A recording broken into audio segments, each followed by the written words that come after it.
விருதுநகர் பக்கம் நரிக்குடியில உடம்பு சரியில்லைன்னு போன இந்து பெண்ணுக்கு பள்ளிவாசல் உள்ள பாலியல் சீண்டல் நடந்திருக்கேன் சார்.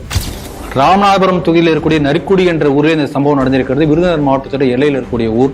உடல்நிலை சரியில்லை என்பதற்காக மந்திரிப்பதற்காக மசூதிக்கு போயிருக்கார். முதல்ல இந்து பெண்கள், இந்து தாய்மார்கள் மசூதிக்கு போனா இப்படிப்பட்ட மாந்திரிகத்தின் மூலமாக நோய்கள் குணமாக என்கின்ற மூட நம்பிக்கையை முதல்ல ஒழிக்கணும். ஏன்னா தொடர்ந்து இது போல பல அசம்பாவிதம் நடந்து கொண்டிருக்கிறது. இப்ப அவரை பாலியல் சீண்டல் செய்து அதற்கு உடன்படாத காரணத்தால் கத்தியால் பல இடங்களில் குத்தி இருக்கிறார் அந்த பள்ளிவாசலை சேர்ந்த அந்த ஒரு நபர்.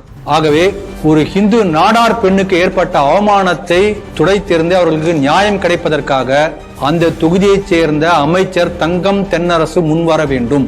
இந்த கனிமொழி எம்பி அக்கா அவங்க என்ன சொல்றாங்கன்னா, நாங்களாம் நாடாருக்கு, நான் தான் நாடார் சமுதாயத்தை தாங்கி பிடிக்கூடியன்னு சொல்றாங்க. இப்ப அப்படிப்பட்ட ஒரு பெண்மணிக்கு ஒரு அநியாயம் நடந்திருக்கிறது, தட்டி கேட்பாரா?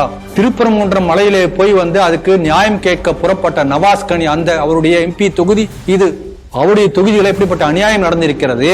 ஒரு இந்து பெண், அபலை பெண், ஏமாற்றப்பட்ட ஒரு பெண்ணுக்கு நியாயம் கிடைக்க அவர் முன் வருவாரா? ஆகவே இப்படிப்பட்ட அநியாய செயல் செய்தவருக்கு சட்டத்தின் முன் நிற்கப்பட்டு அவருக்கு தகுந்த தண்டனை கொடுக்கணும். இந்த அரசியல்வாதிகள் என்ன செய்கிறார்கள் பார்ப்போம்.